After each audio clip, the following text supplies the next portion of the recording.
দীর্ঘদিন চিকিৎসাধীন থাকার পর না ফেরার দেশে পাড়ি জমালেন বিএনপির চেয়ারপারসন খালেদা জিয়া। দেশ জুড়ে শোকের ছায়া, প্রধান উপদেষ্টার শোক বার্তা। বুধবার রাজধানীর মানিক মিয়া অ্যাভিনিউতে হতে পারে খালেদা জিয়ার জানাজা। জিয়াউর রহমানের কবরের পাশেই দাফনের পরিকল্পনা জানালেন সালাউদ্দিন আহমেদ। খালেদা জিয়ার মৃত্যুতে বিএনপির নতুন কর্মসূচি ঘোষণা, টানা 7 দিনব্যাপী শোক পালনের সিদ্ধান্ত। দলীয় ও কেন্দ্রীয় কার্যালয়ে অধনিমিত রাখা হবে পতাকা। বিএনপির চেয়ারপারসনের মৃত্যুর খবরে রাজনৈতিক অঙ্গনের শোক, তার রাজনীতি থেকে শিক্ষা নেওয়ার বার্তা আসিফের। খালেদা জিয়ার রুহের জন্য জামায়াতের আমিরের দোয়া। আন্তর্জাতিক গণমাধ্যমে খালেদা জিয়ার মৃত্যুর খবর, বিবিসি, রয়টার্স, এনডিটিভির শোক। গুরুত্ব পেয়েছে বিএনপির চেয়ারপারসনের রাজনৈতিক ইতিহাস। দীর্ঘদিন রাজধানীর এভার কেয়ার হাসপাতালে চিকিৎসাধীন থাকার পর না ফেরার দেশে পাড়ি জমালেন বিএনপি চেয়ারপারসন বেগম খালেদা জিয়া। মঙ্গলবার সকাল 6টায় তিনি শেষ নিঃশ্বাস ত্যাগ করেন। ইন্না লিল্লাহি ওয়া ইন্না ইলাইহি রাজিউন। বিএনপি মিডিয়া সেলের ফেসবুক পেজে দেওয়া এক পোস্টে এ তথ্য জানানো হয়েছে। বিষয়টি নিশ্চিত করেছেন খালেদা জিয়ার ব্যক্তিগত চিকিৎসক ও বিএনপি জাতীয় স্থায়ী কমিটির সদস্য অধ্যাপক doctor AZM Zahid Hossain. BNP চেয়ারপারসনের প্রেস উইং কর্মকর্তা শামসুদ্দিন দিদার জানান, বিএনপি চেয়ারপারসন ও সাবেক প্রধানমন্ত্রী বেগম খালেদা জিয়া আর নেই। মঙ্গলবার ভোর 6টায় রাজধানীর এভার কেয়ার হাসপাতালে চিকিৎসাধীন অবস্থায় ইন্তেকাল করেন তিনি। এ সময় হাসপাতালে তার ছেলে ও বিএনপি ভারপ্রাপ্ত চেয়ারম্যান তারেক রহমান, ছেলের বউ ডাক্তার জুবাইদা রহমান, নাতনি জাইমা রহমান, ছোট ছেলের বউ শারমিলি রহমান সিথি, ছোট ভাই শামীম এসকান্দার, ছোট ভাইয়ের স্ত্রী, বড় বোন সেলিনা ইসলাম সহ সকল আত্মীয় স্বজন, বিএনপি মহাসচিব মির্জা ফখরুল ইসলাম আলমগীর, বেগম খালেদা জিয়ার চিকিৎসায় গঠিত মেডিকেল বোর্ডের সকল চিকিৎসকরা উপস্থিত ছিলেন। এর আগে সোমবার রাতে তার চিকিৎসায় গঠিত মেডিকেল বোর্ডের সদস্য ও বিএনপির স্থায়ী কমিটির সদস্য AZM জাহিদ হোসেন জানান, বিএনপির চেয়ারপারসন ও সাবেক প্রধানমন্ত্রী খালেদা জিয়া অত্যন্ত সংকটময় সময় অতিক্রম করেছেন। না ফেরার দেশে পাড়ি জমিয়েছেন বিএনপির চেয়ারপারসন ও সাবেক প্রধানমন্ত্রী খালেদা জিয়া। ভোর 6টায় রাজধানীর এভার কেয়ার হাসপাতালে চিকিৎসাধীন অবস্থায় শেষ নিঃশ্বাস ত্যাগ করেন তিনি। তার মৃত্যুতে শোকের ছায়া নেমে এসেছে পুরো দেশ জুড়ে। আগামীকাল বুধবার অনুষ্ঠিত হতে পারে তার নামাজে জানাজা। এই জানাজা রাজধানীর মানিক মিয়া অ্যাভিনিউতে হতে পারে বলে জানিয়েছেন বিএনপির স্থায়ী কমিটির সদস্য সালাউদ্দিন আহমেদ। এছাড়া জানাজা শেষে সংসদ ভবন এলাকার পাশেই অবস্থিত জিয়া উদ্যানে তার স্বামী ও দেশের প্রয়াত রাষ্ট্রপতি জিয়াউর রহমানের কবরের পাশেই খালেদা জিয়াকে দাফন করা হতে পারে বলে জানিয়েছেন তিনি।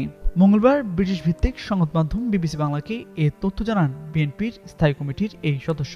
বিএনপির চেয়ারপারসনের মৃত্যুর ঘোষণার সময় তার পাশে ছিলেন ছেলে তারেক রহমান, তারেকের স্ত্রী ডক্টর জুবাইদা রহমান, মেয়ে জাইমা রহমান সহ পরিবারের সদস্য ও বিএনপির মহাসচিব মির্জা ফখরুল ইসলাম আলমগীর। খালেদা জিয়া দীর্ঘদিন ধরে নানা অসুস্থতায় ভুগছিলেন। চলতি বছর 7 জানুয়ারি লন্ডনে খালেদা জিয়াকে চিকিৎসা দেওয়া হয়েছিল। তার স্বাস্থ্যের অনেকটা উন্নতি হয়েছিল তখন, তবে নানা রোগে জটিলতা ও শরীর মনের ধকল সহ্য করে তিনি দুর্বল হয়ে পড়েছিলেন। সবশেষ গত 23 নভেম্বর তাকে রাজধানীর এভার কেয়ার হাসপাতালে ভর্তি করা হয়েছিল। 1 মাসের কিছু বেশি সময় তিনি সেখানেই চিকিৎসাধীন ছিলেন। সবশেষ দেশনেত্রী আপুসিন উপাধিতে ভূষিত খালেদা জিয়া চির বিদায় নিলেন তার প্রিয় দেশবাসীর কাছ থেকে। দীর্ঘদিন রাজধানীর এভার কেয়ার হাসপাতালে চিকিৎসাধীন অবস্থায় থাকার পর না ফেরার দেশে পাড়ি জমালেন বিএনপির চেয়ারপারসন ও 3 বারের সাবেক প্রধানমন্ত্রী খালেদা জিয়া। বিএনপির মিডিয়া সেলের ফেসবুক পেজে দেওয়া এক পোস্টে এ তথ্য জানানো হয়। বিষয়টি নিশ্চিত করেছেন খালেদা জিয়ার ব্যক্তিগত চিকিৎসক ও বিএনপির জাতীয় স্থায়ী কমিটির সদস্য অধ্যাপক doctor AZM Zahid Hossain. BNP চেয়ারপারসনের প্রকাশ করেন। এর মধ্যে অন্তর্বর্তীকালীন সরকারের সাবেক উপদেষ্টা আসিফ মাহমুদ সজীব ভুইয়া এক পোস্টে খালেদা জিয়ার মৃত্যুতে গভীর শোক প্রকাশ করেন। পোস্টে তিনি তকমা পেয়েছেন আপসহীন নেত্রী হিসেবে। খালেদা জিয়ার জীবন ঘটনাবহুল। ব্যবসায়ী পিতার কন্যা সেনা কর্মকর্তা জিয়াউর রহমানের সঙ্গে পরিণয়ে আবদ্ধ হওয়ার মধ্য দিয়ে জড়িয়ে পড়েন বাংলাদেশের ইতিহাসের নানা ঘটনা প্রবাহের সঙ্গে।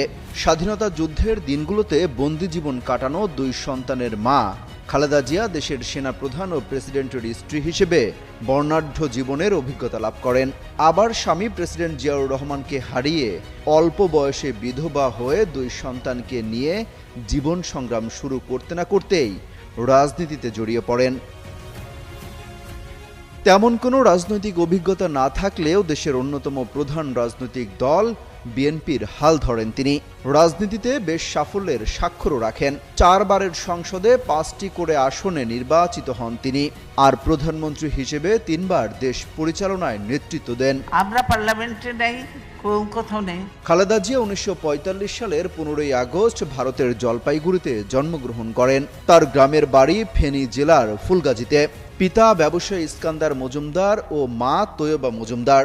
দিনাজপুরের চন্দ্রবাড়ির মেয়ে। 3 বোন ও 2 ভাইয়ের মধ্যে তৃতীয় তিনি। খালেদা জিয়ার শৈশব ও কৈশোর পার করেছেন দিনাজপুরের মুদিপাড়া গ্রামে। 1960 সালে দিনাজপুর সরকারি স্কুল থেকে ম্যাট্রিকুলেশনে উত্তীর্ণ হন খালেদা খানম পুতুল।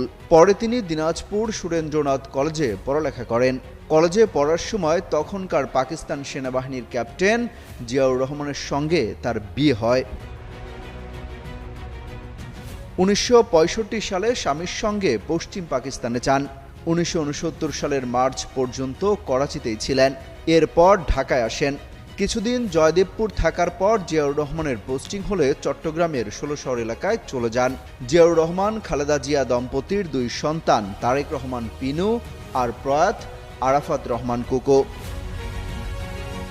1981 সালের 30 মে বিএনপির প্রতিষ্ঠাতা জিয়াউর রহমান চট্টগ্রাম সার্কিট হাউজে কিছু বিপদগামী সেনা সদস্যের হাতে নিহত হন। স্বামী নিহত হওয়ার আগ পর্যন্ত গৃহবধূই ছিলেন খালেদা জিয়া। 2 ছেলেকে লালন পালন ও ঘরের কাজ নিয়েই সময় কাটাতেন। জিয়াউর রহমান দেশের প্রেসিডেন্ট হলেও রাজনীতিতে তার উপস্থিতি ছিল না। পরে দলের নেতাকর্মীদের আহ্বানে বিএনপির হাল ধরেন তিনি। বাস্তবতা বিবেচনায় নিয়ে একসময় তাকে রাজনীতিতে নামতে হয়েছে। নীতি ও আদর্শে অটুট থাকায় ফেব্রুয়ারি দ্বিতীয়বার ও 2001 সালে জোটগতভাবে নির্বাচন করে তৃতীয়বারের মতো প্রধানমন্ত্রী হন। নির্বাচনের ইতিহাসে খালেদা জিয়ার একটি অনন্য রেকর্ড হচ্ছে 5টি সংসদ নির্বাচনে 23 আসনে প্রতিদ্বন্দ্বিতা করে সবকটি তিনি বিজয়ী হয়েছিলেন।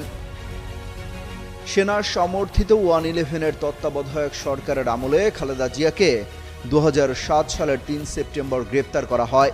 দীর্ঘদিন কারাবাসের পর তিনি আইনি লড়াই করে সবকটি মামলায় জামিন নিয়ে মুক্তি পান। জিয়া অরফানেজ ট্রাস্ট দুর্নীতি মামলায় তাকে কারাদণ্ড দেয়া হয়। সবশেষ 24-এর 5 আগস্ট শেখ হাসিনার পতনের পর তিনি মুক্তি লাভ করেন। আসন্ন নির্বাচনে খালেদা জিয়া 3টি আসন থেকে নির্বাচনের ঘোষণা দেন। অমিত হাসান রবিন, যুগান্তর নিউজ। দীর্ঘদিন ধরে নানা শারীরিক জটিলতায় ভুগছিলেন বিএনপির চেয়ারপারসন বেগম খালেদা জিয়া। রাজধানীর এভার কেয়ার হাসপাতালে নিবিড় পর্যবেক্ষণে থাকার পর মঙ্গলবার সকাল 6টায় তিনি শেষ নিঃশ্বাস ত্যাগ করেন। মৃত্যুকালে তার বয়স হয়েছিল 80 বছর। মঙ্গলবার সকাল 9টায় দলের পক্ষ থেকে আনুষ্ঠানিকভাবে খালেদা জিয়ার মৃত্যুর খবর জানান বিএনপির মহাসচিব মির্জা ফখরুল ইসলাম আলমগীর। এরপর বিএনপির সিনিয়র যুগ্ম মহাসচিব রুহুল কবির রিজভী জানান, দলের চেয়ারপারসন খালেদা জিয়ার মৃত্যুতে 7 দিনের শোক কর্মসূচি ঘোষণা করেছে বিএনপি। মঙ্গলবার থেকে আগামী 1 সপ্তাহ দলটির সব কার্যালয়ে কালো পতাকা উত্তোলন করা হবে। এ সময় দলের নেতাকর্মীরা কালো বেজ ধারণ করবে। এছাড়া নয়াপল্টনের কেন্দ্রীয় কার্যালয় ও গুলশান চেয়ারপারসনের কার্যালয় সহ দেশের সব বিএনপি কার্যালয়ে শোক বই খোলা রাখা হবে। কর্মসূচি ঘোষণার আগে সাংবাদিকদের বিএনপি মহাসচিব মির্জা ফখরুল ইসলাম আলমগীর বলেন, এগুলো প্রাথমিকভাবে নেওয়া কর্মসূচি, পরবর্তীতে আরও কর্মসূচি ঘোষণা করা হবে। খালেদা জিয়ার মৃত্যুর সংবাদ দেশের রাজনৈতিক অঙ্গনে গভীর শোক সৃষ্টি করেছে। রাজনৈতিক নেতা ও সাধারণ মানুষ সামাজিক যোগাযোগ মাধ্যমে শোকবার্তা প্রকাশ করছেন। রাজনৈতিক নেতারা বলছেন, দেশের জন্য তার ত্যাগ ও অবদান স্মরণীয় হয়ে থাকবে এবং ভবিষ্যৎ প্রজন্মের জন্য শিক্ষণীয় উদাহরণ হয়ে থাকবে। হিমাতুল জান্নাত, যুগান্তর নিউজ।